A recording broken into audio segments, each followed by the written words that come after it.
These are our unique selling points. There are three main selling points that we've thought about that were important. The first one is the fact that it's relatable. Everyone's gone through the loss of someone that they love, and then it's unimaginable the idea of thinking that you've got them back only to discover that you haven't.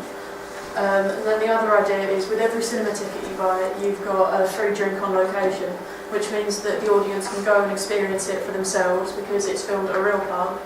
And the last idea is a free ringtone from the website, so when you log on to look for more information, it's not only advertising it, but then you're downloading the soundtrack, which is giving more advertisement for the film. But who's it for? The demographic target audiences is male and females aged 18 and above. Our film is UK based and is in English, but we are going to aim it at all cultures and all working classes. The psychographic target audience is horror fanatics.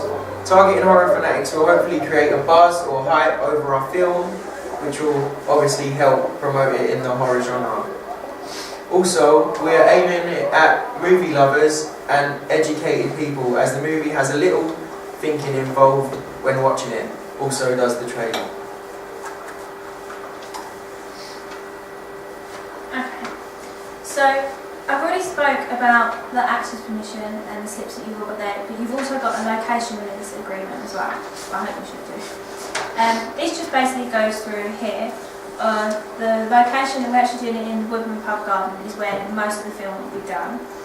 We've just wrote how release of grants access to and from the premises, and then the releaser acknowledges that it will be online, it will be actually published and distributed, and then they just have to sign it there, which is similar to this one. Also, we've got a risk assessment, but I couldn't print all of them out, but it should have been up there. But that just goes through the Woodland Pub, where there's all risks that we've highlighted, and then we've ranked them 1 to 3, 1 being alright and 3 being major, needs to be sorted.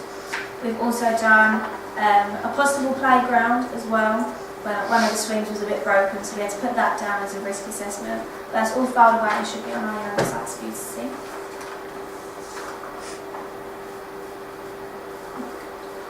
Okay, so this is more of the advertising and how the people will see it. We've gone through the typical places, so the billboards, newspapers, television, online, magazines, but also we'll be putting it in more scary places as well. I find scary. The train stations, so underneath, when it's all dark late at night, you might just see one of our potential actresses just on the billboard, quite scary. And then we'd also have it featured on other horror films in the cinema, so that our trailer will come up before other people's. And then obviously you've got the radio and on the buses as well. This is the final part of our pitch, which some can be considered the most important. It's all about the budget, and without money you can't make the trailer in the first place.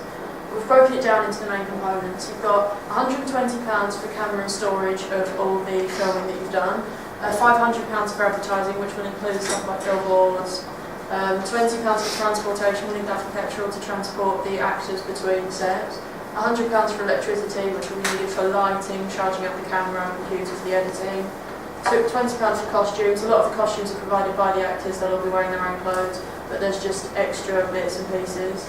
£10 for refreshments, the drinks and food for the people food, and £500 for post-production, which will be adding effects, editing, everything like that. We didn't need to pay the actors because they are all volunteers. They thought it'd be good to boost their career as actors. That's everything. Thank you for listening. And are there any questions? I have one.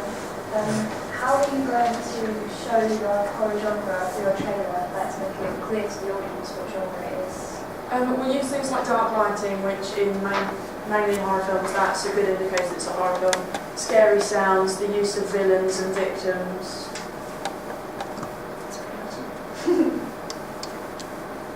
Because the film's called The Woodsman, is there any specific props or weapons that you're going to associate the killer with, or the killer's going to use in the film?